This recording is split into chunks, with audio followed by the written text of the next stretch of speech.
16살의 소년이 남대문 시장에서 일생을 보낸 이야기. 남대문 블루스 지금 시작합니다. 새벽 4시 남대문 시장은 이미 깨어 있었다. 트럭들이 줄지어 서서 화물을 쏟아내고 상인들의 거친 목소리가 공기를 가득 메웠다. 16살 김태수는 찢어진 운동화 끈을 다시 매며 동일상회라는 간판 아래 서 있었다. 아버지의 허리가 굽어 더 이상 일을 할 수 없게 되면서 그의 학창시절은 중학교 졸업과 함께 끝이 났다. 야, 신참. 뭐 멍청이 서 있어? 저기 하얀 포대 전부 2층으로 옮겨. 김 사장의 호통 소리가 울렸다. 포대 하나가 쌀 한 가마니만큼 무거웠지만 태수는 이를 악물고 계단을 오르내렸다. 다른 종업원들은 그를 꼬마라고 불렀다. 하지만 누구도 도와주지 않았다. 이곳에서는 각자의 몫을 해내는 것이 살아남는 방법이었다. 점심시간도 제대로 없었다. 고객이 몰리는 오후 1시부터 6시까지는 전쟁터나 다름없었다. 이거 얼마예요? 이건 좀 깎아주세요. 다른 색깔도 있나요? 끝없이 이어지는 질문들. 태수는 처음에는 우물쭈물했지만 점차 빠른 계산법과 손님을 대하는 요령을 터득해 나갔다. 밤 9시가 되어서야 하루 일과가 끝났다. 첫 월급날 봉투 안에 들어있던 15만 원을 보며 태수는 복잡한 기분을 느꼈다. 그 같은 또래 친구들이 교복을 입고 학교에 가는 모습이 부러웠지만 집에서 기다리고 있을 어머니를 생각하니 가슴이 뜨거워졌다. 그는 12만 원을 어머니께 드리고 나머지 3만 원은 낡은 통장에 넣었다. 언젠가는 이 돈으로 뭔가 해보고 싶다는 막연한 꿈을 품으면서 겨울이 오자 시장은 더욱 춥고 혹독해졌다.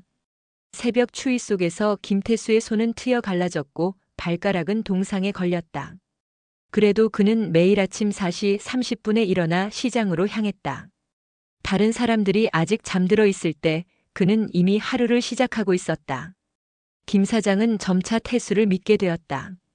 다른 아이들과 달리 불평 없이 묵묵히 일하는 모습이 마음에 들었던 것이다.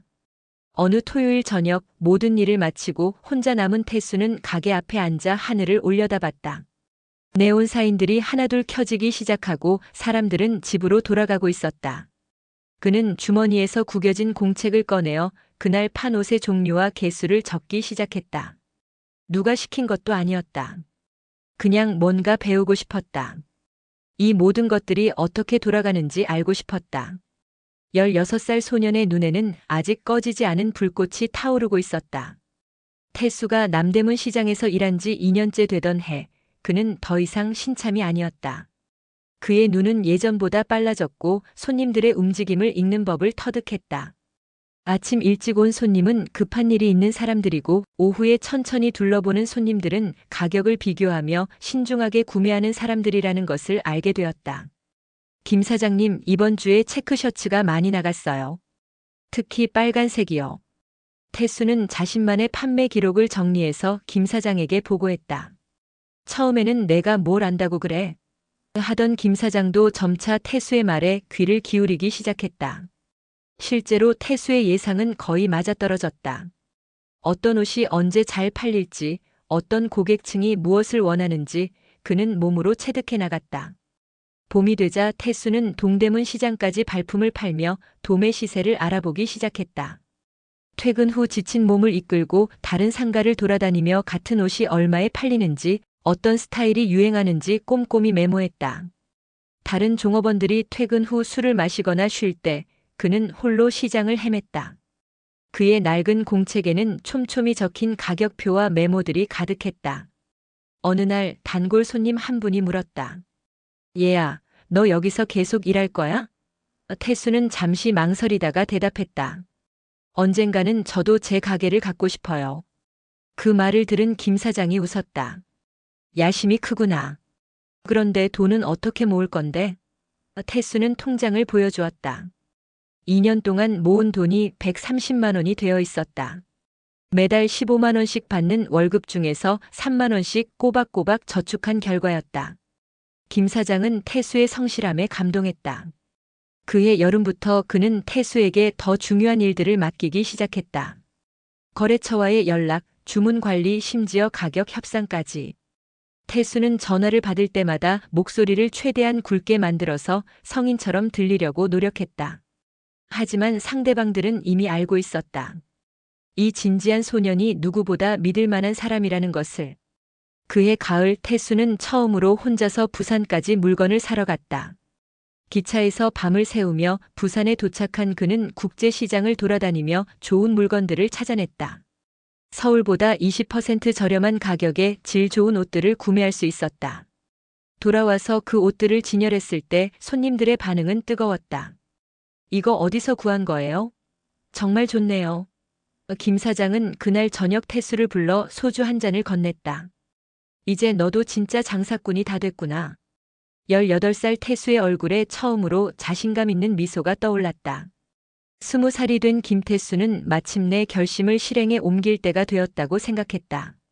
4년 동안 모은 돈은 400만 원, 거기에 어머니가 몰래 모아두신 50만 원까지 합쳐서 450만 원이 그의 전 재산이었다. 남대문 시장 입구에서 200m 떨어진 골목, 그곳에 가로 3m 세로 2m 남짓한 공간을 월세 30만 원에 얻을 수 있었다. 보증금 200만 원, 첫 달 월세, 가판대 설치 비용까지 계산하니 거의 모든 돈이 들어갔다. 첫날 새벽 5시 태수는 떨리는 마음으로 자신의 작은 가게 앞에 섰다. 아직 간판도 없는 작은 천막 하나가 전부였지만 그에게는 꿈의 성이었다. 김 사장으로부터 받은 조언이 떠올랐다. 손님은 왕이 아니야. 손님은 친구야. 친구처럼 대하면 단골이 되고 왕처럼 대하면 갑질만 당한다. 그는 작은 메모지에 이 말을 적어 천막 안쪽에 붙여놓았다. 동대문에서 떼온 스웨터 30벌로 시작한 그의 사업은 생각보다 어려웠다. 하루 종일 앉아 있어도 옷 한 벌 팔지 못하는 날이 허다했다.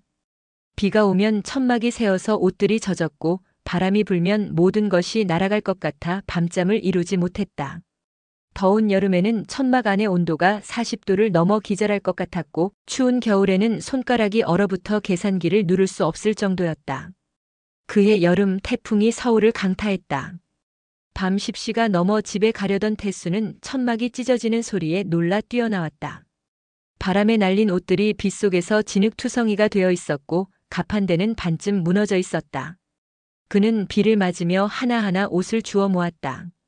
그날 밤 집에 돌아온 그는 어머니 앞에서 처음으로 울었다. 엄마, 나 이거 계속 할 수 있을까요? 어머니는 아무 말 없이 그를 안아주었다.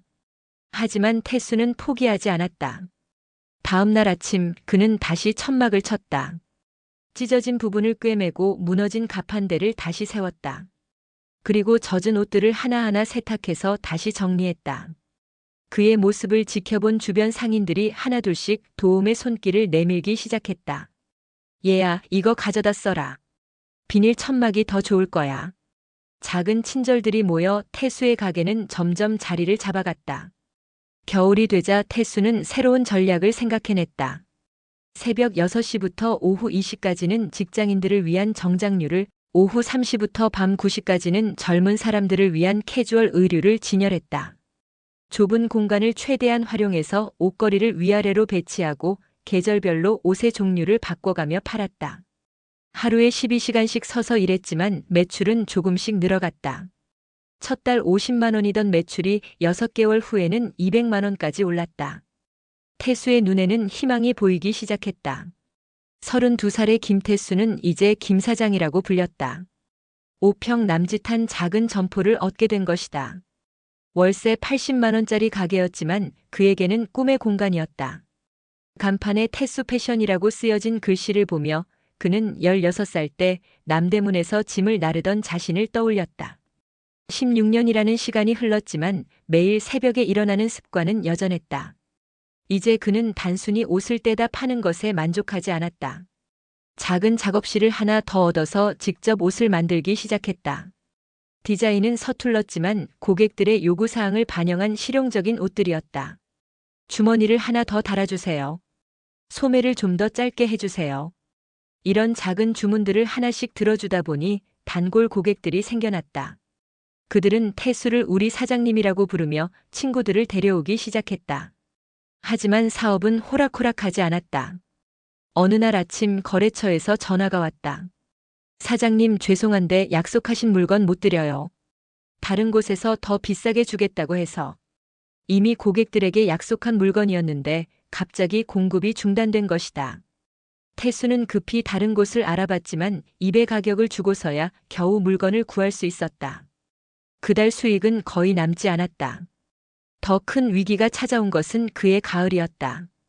단골 거래처 사장이 야반도주를 한 것이다. 태수는 그에게 선불로 300만 원을 지불했지만 물건은 받지 못했다. 경찰서에 신고를 해봤지만 이미 비슷한 피해자들이 줄을 서 있었다. 그날 밤 태수는 처음으로 사업을 접을까 생각했다.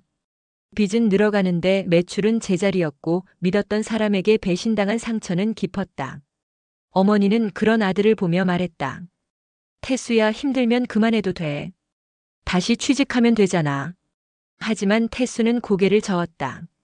엄마, 저 16년 동안 이 일만 했어요. 다른 건 할 줄도 모르고 하고 싶지도 않아요. 조금만 더 버텨볼게요. 그는 개인적으로 돈을 빌려서 위기를 넘겼다. 이자가 높았지만 다른 방법이 없었다. 그해 겨울 태수는 새로운 돌파구를 찾았다. 인근 중학교와 고등학교에 교복 납품을 제안한 것이다. 가격은 저렴하게, 품질은 확실하게. 첫 계약은 중학교 체육복 200벌이었다. 수익률은 낮았지만 안정적인 수입이었다. 그리고 이것은 새로운 기회의 시작이었다. 학생들의 부모들이 그의 가게를 알게 되었고 가족 단위 고객들이 늘어나기 시작했다. 32살 김태수는 이제 진짜 사업가의 길에 들어서고 있었다. 45살의 김태수 앞에 백화점 바이어가 앉아 있었다. 태수 패션의 품질과 디자인이 인상적이었습니다. 저희 백화점 3층 남성복 매장에 입점하시겠습니까? 20년 전 남대문 시장에서 짐을 나르던 소년이 이제 백화점 입점 제안을 받는 사업가가 된 것이다. 그의 손은 떨렸지만 목소리는 침착했다. 조건을 들어보고 결정하겠습니다. 입점 조건은 까다로웠다. 보증금 5천만 원, 월 임대료 800만 원, 거기에 매출의 15%를 수수료로 내야 했다. 하지만 태수는 이것이 기회라는 것을 알았다. 은행에서 대출을 받고 지금까지 모아둔 돈을 모두 투자했다. 백화점 매장은 그의 작은 점포와는 차원이 달랐다. 넓은 공간, 깔끔한 인테리어, 정장 차림의 직원들. 그는 매일 아침 양복을 차려입고 매장을 점검했다. 첫 달 매출은 2천만 원이었다. 수수료와 임대료를 제외하고 나니 순수익은 예전 점포와 비슷했지만 브랜드 가치는 비교할 수 없이 높아졌다. 백화점에 입점한 브랜드라는 타이틀은 그의 사업에 날개를 달아주었다. 다른 백화점에서도 입점 제안이 들어오기 시작했다. 2년 후 태수 패션은 전국 5개 백화점에 매장을 갖게 되었다. 성공과 함께 책임도 커졌다. 이제 그 밑에서 일하는 직원이 30명이 되었다. 디자이너 3명, 생산직 15명, 영업직 8명, 관리직 4명. 매달 급여만 1억 원이 넘게 나갔다. 태수는 직원들에게 다른 회사보다 좋은 대우를 해주려고 노력했다. 상여금도 넉넉히 주고 야근 수당도 빠뜨리지 않았다. 그는 16살 때 자신이 얼마나 힘들었는지 기억하고 있었기 때문이다. 그해 어버이날 태수는 부모님께 분당의 새 아파트 열쇠를 드렸다. 아버지, 어머니 고생 많이 하셨어요. 이제 좋은 곳에서 편히 사세요. 아버지는 열쇠를 받아들고 한참을 말하지 못했다. 허리가 굽어 일을 그만둘 수밖에 없었던 그날, 어린 아들이 학교를 그만두고 일터로 나갔던 것이 어제 일 같았다. 태수야, 정말 자랑스럽다. 그날 밤 태수는 오랜만에 편안한 잠을 잤다. 언론에서도 그를 주목하기 시작했다. 남대문 시장에서 백화점까지 성공한 청년 사업가 김태수, 이런 제목의 기사들이 나왔다. 대학교에서 강연 요청이 들어왔고 중소기업 관련 정부위원회 위원으로도 위촉되었다. 하지만 그는 여전히 새벽 5시에 일어나 가장 먼저 회사에 출근했다. 성공했지만 초심을 잃지 않으려고 애썼다. 시작은 미미하였으나 끝은 창대하리라는 성경 구절을 사무실 벽에 걸어두고 매일 그 글귀를 보며 하루를 시작했다. 55살의 김태수는 이제 150명의 직원을 거느린 중견기업의 사장이었다. 태수 패션은 연매출 200억 원 규모로 성장했고 전국 15개 백화점과 30개 아울렛에 입점해 있었다. 하지만 성공의 무게는 그의 어깨를 짓누르고 있었다. 새벽에 일어나는 것은 여전하지만 이제는 시장 조사가 아니라 회의 자료를 검토하기 위해서였다. 경쟁은 더욱 치열해졌다. 해외 브랜드들이 국내에 들어오면서 시장은 포화 상태가 되었고 온라인 쇼핑몰의 급성장으로 백화점 매출은 해마다 줄어들었다. 사장님, 올해 매출이 작년 대비 15% 감소했습니다. 매주 이런 보고를 들어야 했다. 태수는 밤늦게까지 사무실에 남아서 대책을 고민했다. 온라인 진출, 해외 수출, 브랜드 다각화 등 여러 방안을 검토했지만 어느 것 하나 쉽지 않았다. 더 큰 스트레스는 직원들에 대한 책임감이었다. 매출이 줄어들면 가장 먼저 구조조정 이야기가 나왔다. 하지만 태수는 쉽게 결정할 수 없었다. 10년, 15년을 함께한 직원들이었다. 그들 각자에게도 가족이 있고 생활이 있었다. 사장님, 어려운 결정을 내리셔야 합니다. 임원들은 계속 압박했지만 태수는 참아 해고 명단에 사인을 할 수 없었다. 몸도 예전 같지 않았다. 20대에는 밤을 새워도 멀쩡했는데 이제는 조금만 무리해도 다음날 온몸이 쑤셨다. 건강검진에서는 고혈압과 당뇨 진단을 받았다. 의사는 스트레스를 줄이라고 했지만 회사 일을 놓을 수는 없었다. 집에 가서도 휴대폰이 울리면 반사적으로 받게 되었다. 아내는 걱정스러운 눈으로 그를 바라봤다. 여보, 당신 너무 힘들어해요. 조금 쉬면 안 될까요? 그해 겨울 오랜 거래처 사장과 술을 마시며 대화를 나눴다. 태수 형, 우리 언제부터 이렇게 힘들어졌을까요? 예전에는 재미있었는데. 그러게 말이야. 그때는 오늘 얼마 벌었는지만 생각하면 됐는데 이제는 내년 계획, 5년 후 계획까지 세워야 하니까. 둘은 쓴웃음을 지었다. 성공했지만 행복하지는 않았다. 책임감이 자유를 앗아갔고 안정감이 도전 정신을 무뎌뜨렸다. 그럼에도 태수는 포기할 수 없었다. 150명의 직원과 그들의 가족들, 자신을 믿고 투자한 사람들, 태수 패션 브랜드를 사랑하는 고객들. 너무 많은 사람들이 그에게 의존하고 있었다. 밤늦게 사무실을 나서며 남대문 시장 쪽을 바라보았다. 40년 전 그곳에서 시작된 꿈이 이렇게 커졌지만 때로는 그 꿈이 짐이 되기도 한다는 것을 깨달았다. 하지만 이것이 성공의 진짜 의미라고 스스로를 달랬다. 68살의 김태수는 사무실 창가에 서서 남대문 시장을 내려다보고 있었다. 52년 전 그곳에서 시작된 여정이 이제 막바지에 다가오고 있었다. 며칠 전 아들이 조심스럽게 말했다. 아버지, 이제 좀 쉬시는 게 어떨까요? 회사는 제가 물려받아서 운영하겠습니다. 손자는 대학생이 되었고 아내는 벌써 10년 전부터 언제까지 일만 할 거예요? 라고 물어왔다. 몸은 정직했다. 아침에 일어날 때마다 허리가 아팠고 계단을 오를 때면 숨이 찼다. 안경을 써도 작은 글씨는 잘 보이지 않았다. 의사는 나이를 생각하시면 무리하지 마세요라고 했지만 그에게는 아직 할 일이 많았다. 아니, 정확히는 일을 내려놓는 것이 두려웠다. 회사는 이제 그가 없어도 돌아갔다. 유능한 임원들과 경험 많은 직원들이 모든 일을 처리했다. 그가 매일 아침 6시에 출근해서 밤 9시까지 있는 것은 사실상 습관일 뿐이었다. 하지만 그 습관을 버리는 것은 쉽지 않았다. 집에 있으면 뭘 해야 할지 몰랐다. 52년 동안 일만 해온 사람에게 쉰다는 것은 낯선 개념이었다. 임원회의에서 젊은 직원들이 제안하는 새로운 아이디어들을 들을 때면 자신이 시대에 뒤처지고 있다는 것을 느꼈다. 온라인 라이브 커머스, 인플루언서 마케팅, MZ세대 타겟팅 같은 용어들은 그에게 외국어나 다름없었다. 예전에는 시장의 흐름을 누구보다 빨리 읽었던 그였지만 이제는 따라가기 버거웠다.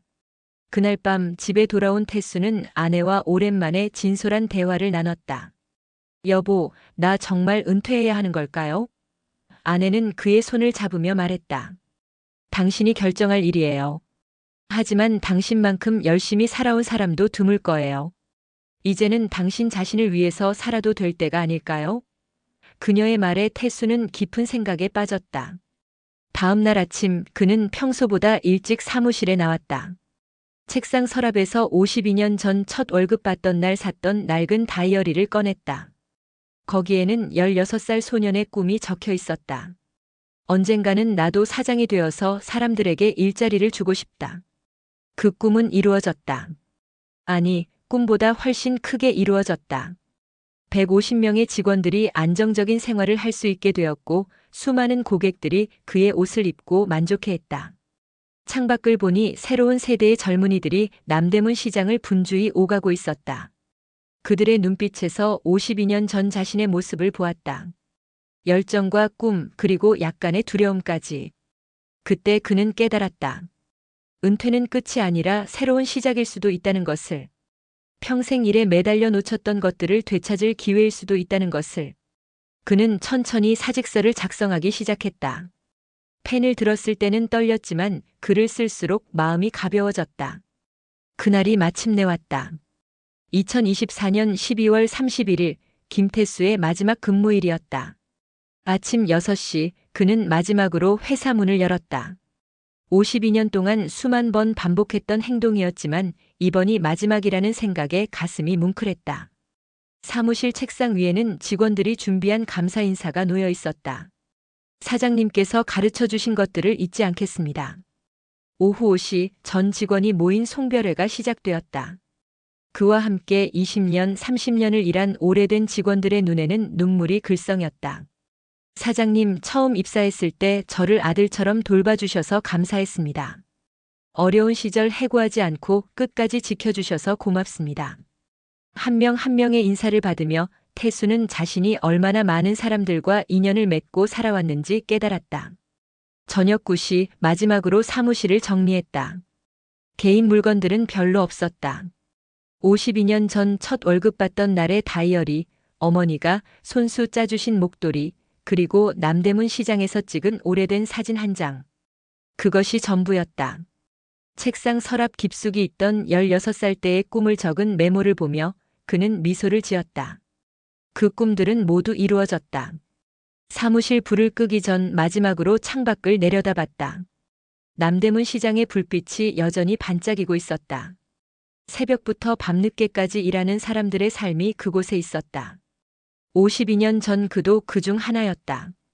지금도 어딘가에서 16살 소년이 꿈을 품고 첫 발걸음을 내딛고 있을 것이다. 힘내라, 꼬마야. 꿈은 이루어진다. 그는 마음속으로 그 소년에게 말을 건넸다.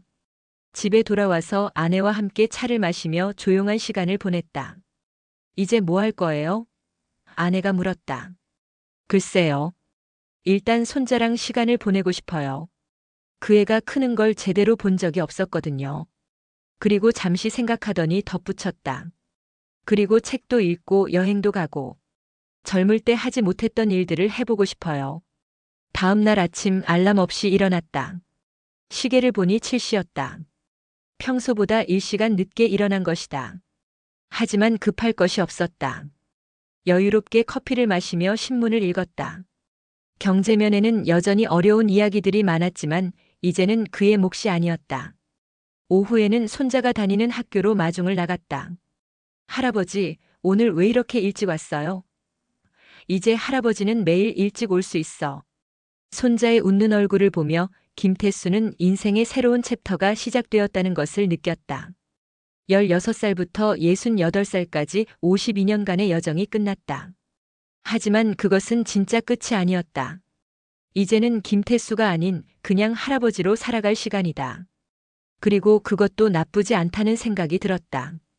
재미있으셨나요? 어려서부터 생활전선에 뛰어들어야 했던 아이가 어느새 일생을 남대문에 바치고 성공한 이야기 남대문 블루스. 재미있으셨다면 구독, 좋아요, 알림 설정을 잊지 마세요.